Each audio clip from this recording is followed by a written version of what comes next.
Meet Jeff.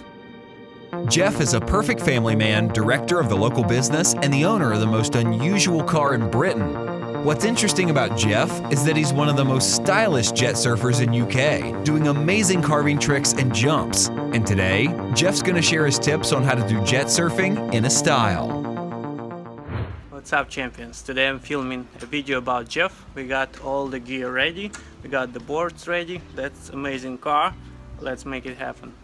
Alright, Jeff, how do you get so much height during the jumps? Depending on the size of the wave that's available is going to mean obviously how big a jump you can do and maybe how much speed you're going to need to do that jump. So I mean, the instance, we had some video from the beach here, and actually it was quite small waves that day, so it kind of I was having to try hard to get the jump, so I was having to carry a lot of speed to get the jumps, and also because there was so much chop, it was kind of difficult to build that speed up. So the whole time I want to build the speed up, I'm trying to absorb with really bent knees all the other bumps until I'm ready to that point, and you see the jump you want. There's one that's a little bit bigger, a little bit steeper, and at that point you obviously don't absorb that jump, that wave. You want to really kind of push down as you hit the wave. So full blast, full throttle, hit the wave, a good push, and off you go. Obviously you don't want to have straight legs, because the straight legs you could end up landing, and you don't want to land with straight legs, so you need some bend in your knees still, but you want to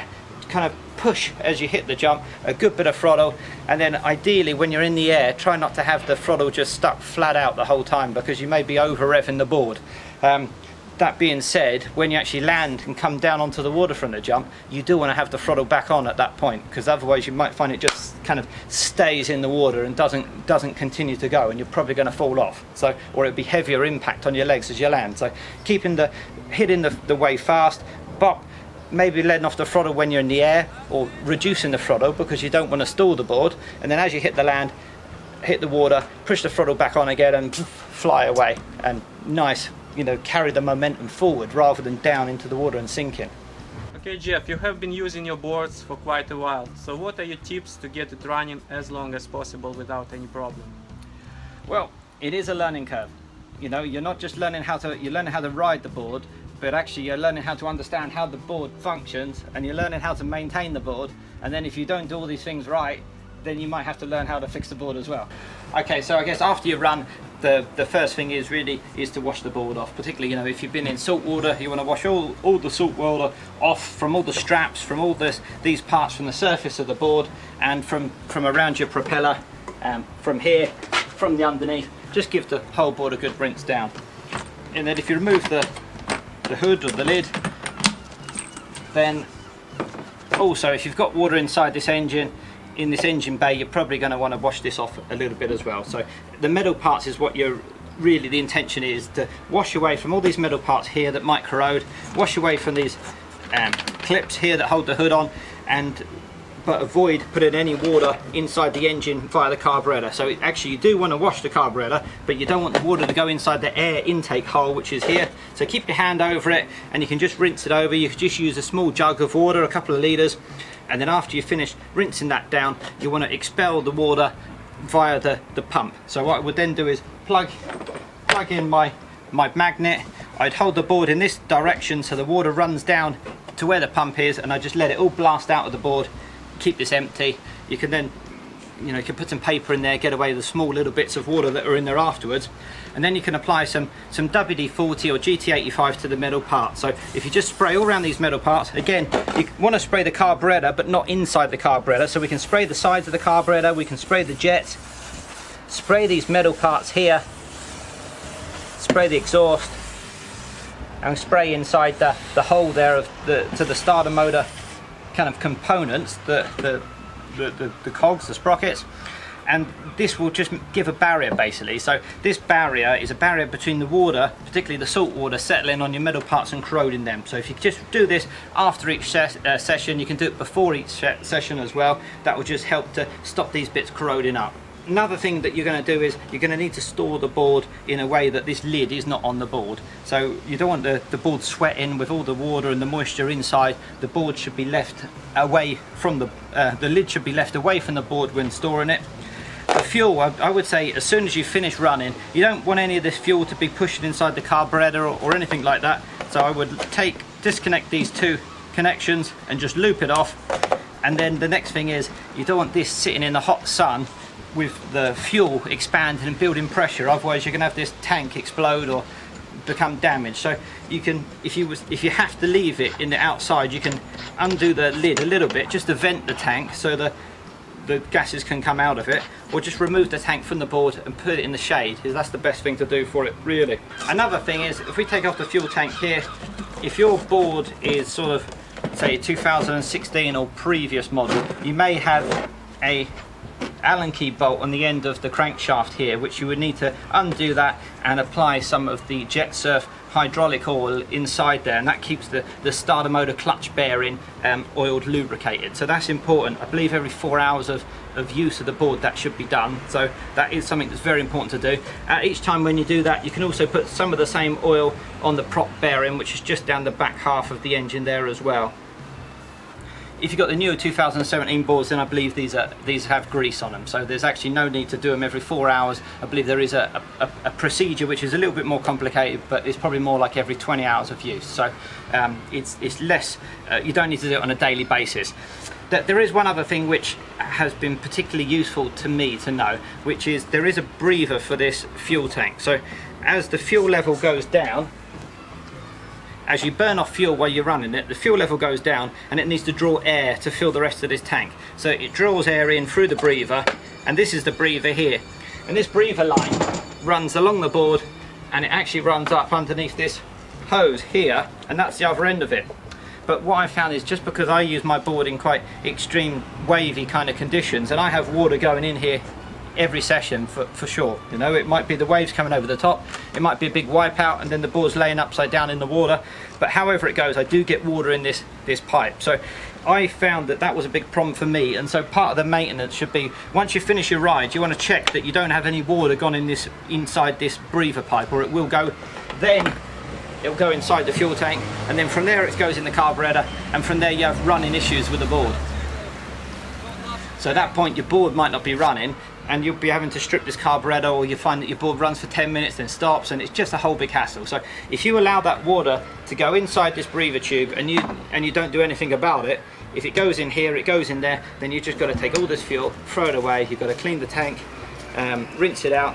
You've got to take the carburetor apart, clean down the membranes, any of the water dots that are on there, strip the whole thing, take the jets out, blow it out with an air hose, and it's just a big hassle. So part of your maintenance, really, as you're spraying all this up, if you know that you have water go inside there, then you're going to want to empty this line and do it before the water's got inside your fuel tank. So I'm just going to pull this adrift here, and I'm just going to see if we have any water that's gone in here. So this being the lower end, it would make sense for me to blow down from this end.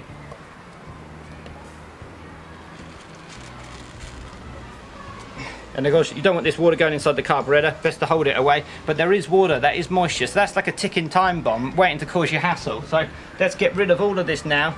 I'm going to put this low down in the board to make it easy for me to blow it out.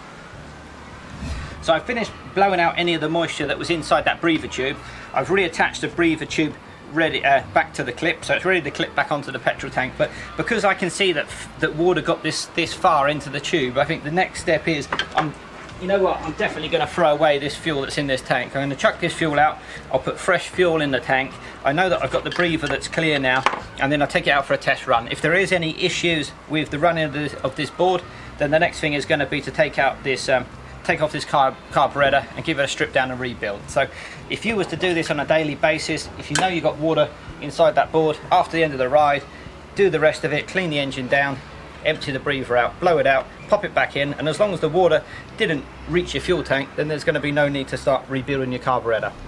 Another maintenance tip, this is probably something like, if you've got one of the older boards and you're having to oil the clutch bearing every 4 hours of use, at the same time you're probably going to degrease the ball inside this water box. So what it means is, basically, this is the exhaust, this is the outer part of the exhaust is plastic, so it doesn't get hot, and the reason for that is because the exhaust gets cooled by the water that goes into the exhaust. So by the time it comes to this plastic part, it's not particularly hot, but it does get dirty in there. As a good few guys on the online forums, on the Facebook chats would say, depend what oil that you use, what two-stroke mix might depend on how dirty this, how greasy this water box gets.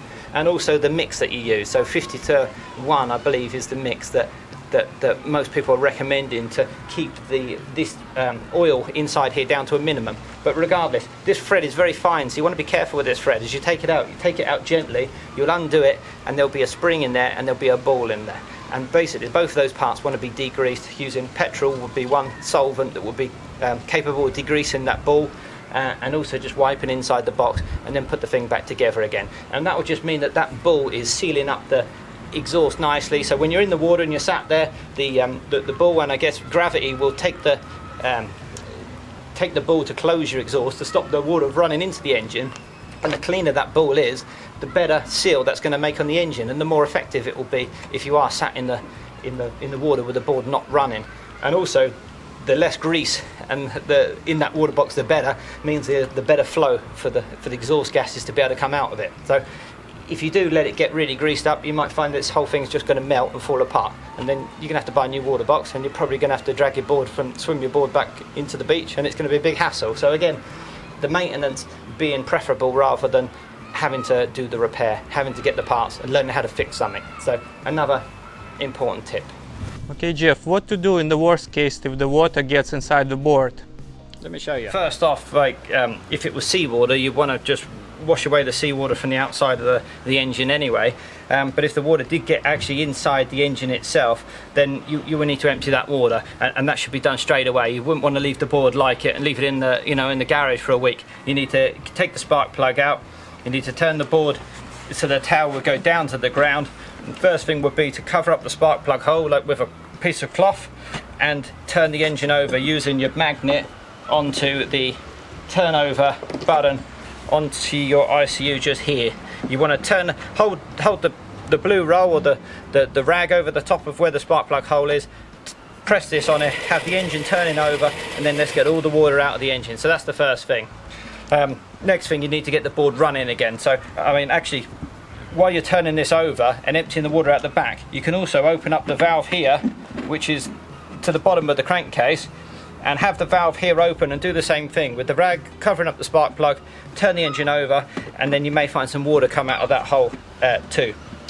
Next thing is your spark plug is going to be wet and it's not going to work. So you need a new spark plug, or you need to let the other spark plug dry out on a hot day for a couple of hours in the sun, and then you want to put the spark plug back in and then start up the board. So hopefully it's going to start once you put a new spark plug in. Once you turn the engine over a few times, it might take a little bit more trouble to go because you've got some water inside or you've got some fuel on your spark plug. You might need to repeat the process just a few times. If it doesn't run after you've tried it with the new spark plug, take the spark plug out again, perhaps put another new one in, or perhaps by this time your first one has dried out, put it back in, try again. So once you need to get the water out of the engine with the spark plug removed, with the board ideally faced a little bit downward with the back of the board downward, some rag over the top of the spark plug hole, hold it firm, and then turn the engine over using the button directly on the ICU. We can do the same thing here as well. Again, open up that valve, which is a tube to the crankcase, and do the same thing, turn the engine over, and you may find some water comes out of here too. But don't forget, once you finish, to lock this off, because your board's not going to start without that crankcase pressure, which this helps to give. Alright guys, thank you for watching, and if you want to learn more about Jeff, where can we get more information? Yeah, you can go over to my YouTube channel, which is Sussex Installations, and maybe have a look at what we do there. It's basically van security. If you're into van security, particularly in the UK, although we do some mail order parts, so when I'm not jet surfing, I'm pretty much trying to lead the way forward to keep people's vans secure. So maybe keep your jet surf secure in your van. Okay, so look, these are a great little board. They are amazing. The most addictive thing I have ever owned. It actually is incredible. You will get more out of it if you maintain your board correctly. If you can understand how the board works, you're going to get more out of it. So it is, like I said before, I think it's that learning curve. Learn how to ride the board, learn how to maintain the board, and you'll inevitably, at some stage, you're probably going to have to figure out how to fix the board in the event that perhaps you fail to maintain it, or in some case that you have some other issue. Hope you found this useful, and stay tuned to Mike's channel here, because he's doing some good stuff.